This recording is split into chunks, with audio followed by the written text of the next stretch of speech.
One that has gained my personal attention is stratospheric aerosol injection, or SAI, a method of seeding the stratosphere with particles that can help reflect the sun's heat in much the same way that volcanic eruptions do. See these dark branched outlines coming from the west side of Florida and touching the outer bands of Dorian? The microwave imagery actually captures some kind of energy field connecting with the storm. Was Hurricane Dorian a weather weapon? Was it a normal hurricane? Was it modified? Was it manipulated?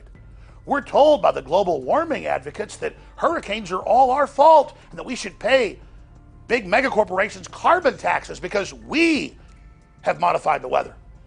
But then when I come out and question it, mainstream media calls for me to be completely taken off the air. I'm bad for saying that governments admit being able to control the weather in many instances. In fact, I'm about to show you the head of the CIA admit that they are controlling the weather, not just here, but on a planetary scale.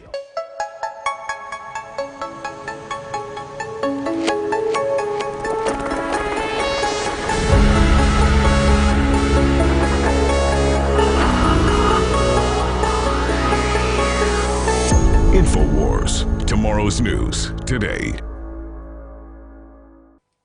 In 2016, the outgoing head of the Central Intelligence Agency, John Brennan, addressed the Council on Foreign Relations.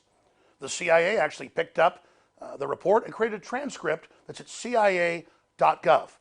And in that speech, he admitted that the United States and other governments have developed weather modification and manipulation systems using aircraft spraying aluminum dioxide, barium salts, and other compounds that create nuclei in the atmosphere to, quote, block solar radiation and global warming.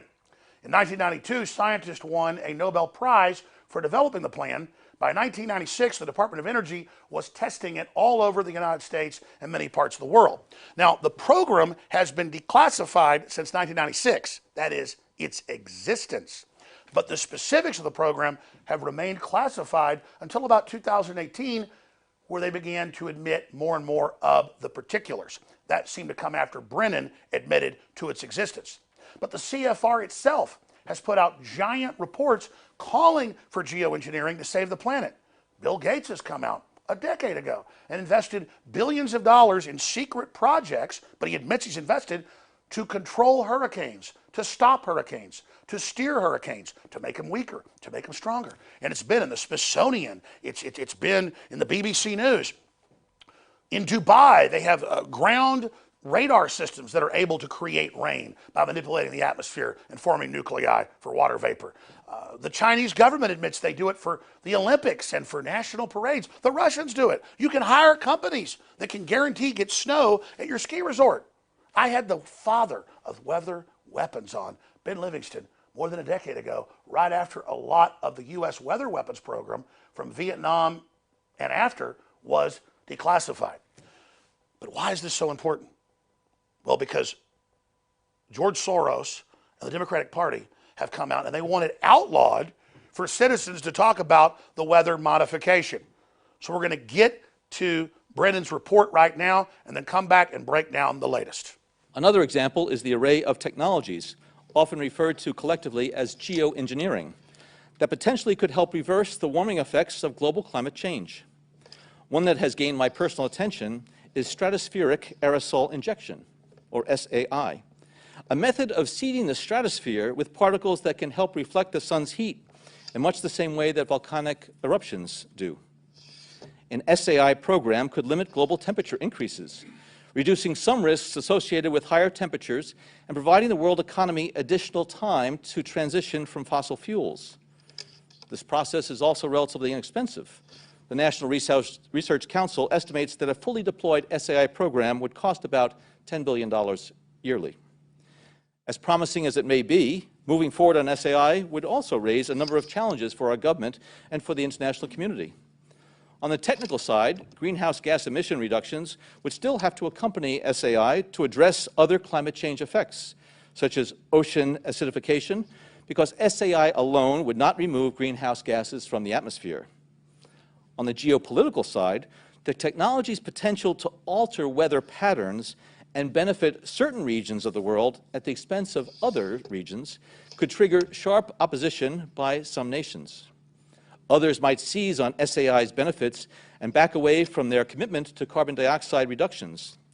And as with other breakthrough technologies, global norms and standards are lacking to guide the deployment and implementation of SAI and other geoengineering initiatives. The Democratic Party, George Soros and others fund Media Matters for America. They put out the talking points, the script for the rest of the press to attack us. 2 days ago, they came out and said that I should be taken off the air because I'm scaring people during traumatic weather events by putting out conspiracy theories. You just saw the former head of the CIA, when he was director, admitting all this.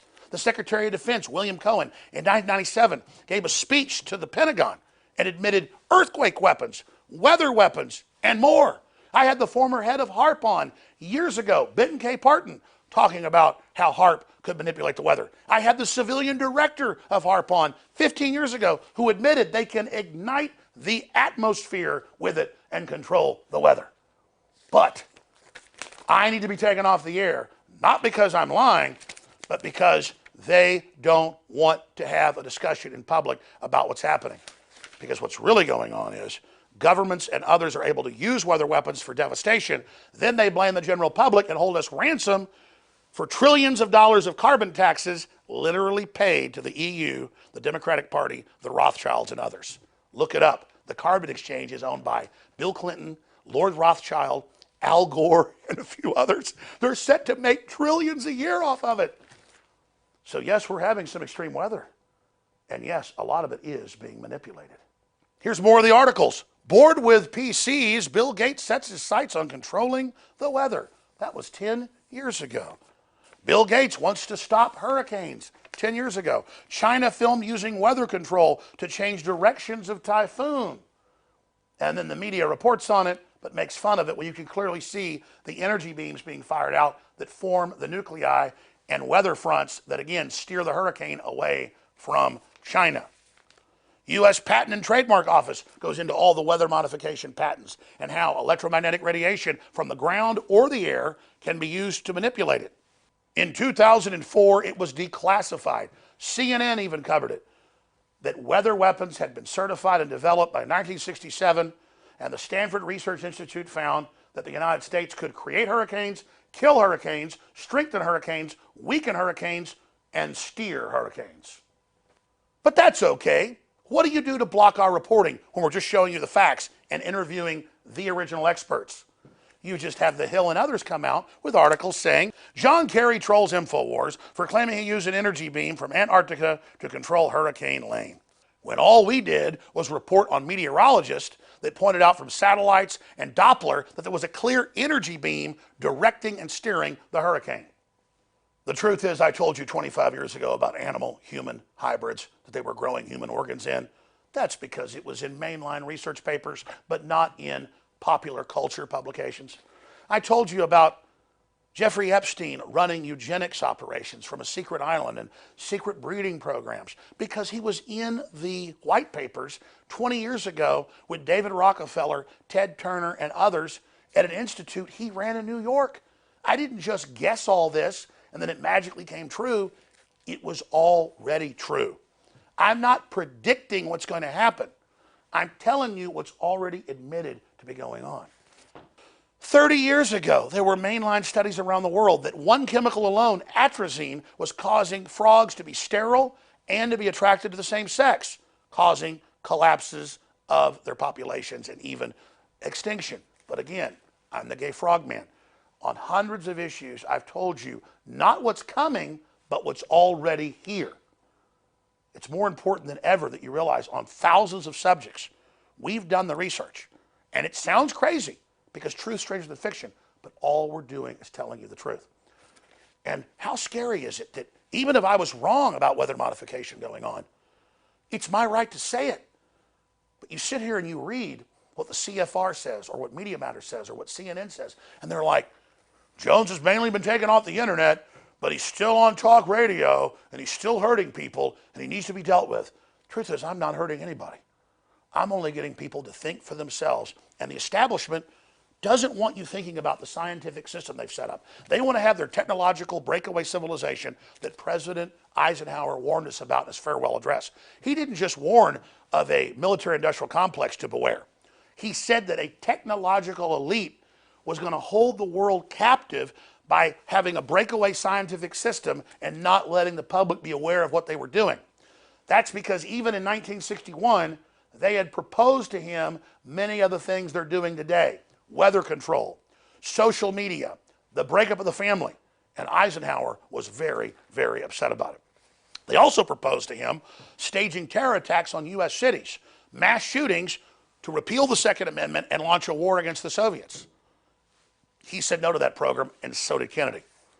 The truth is, we need presidents like that again. And I hope Trump is that type of president. We see the system attacking him, going after him. We saw the quotes where he said we should just bomb the hurricane.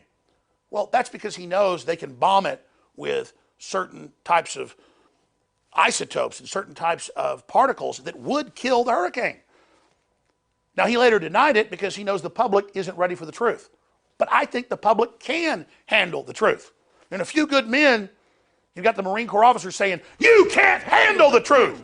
Well, you know what? I'm telling you, if this species has any future and any chance at surviving, it's time for people to grow up, face the facts, learn what the mad scientists are doing, and say, you can handle the truth. And the truth lives at Infowars.com. But the only way this video gets out is if you take action.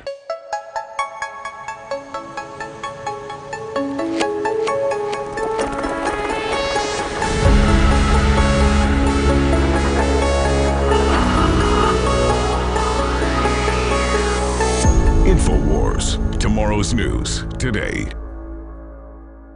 It's Paul Joseph Watson with Summit.News and Action 7 News. We're here in Hong Kong. This is Savannah Hernandez for Infowars.com. I'm reporting to you from Hong Kong, where I'm joined by reporter Greg Reese for the next week. This is Greg Reese for Infowars.com in Hong Kong. Our recent trip to Hong Kong was a new achievement for Infowars.com.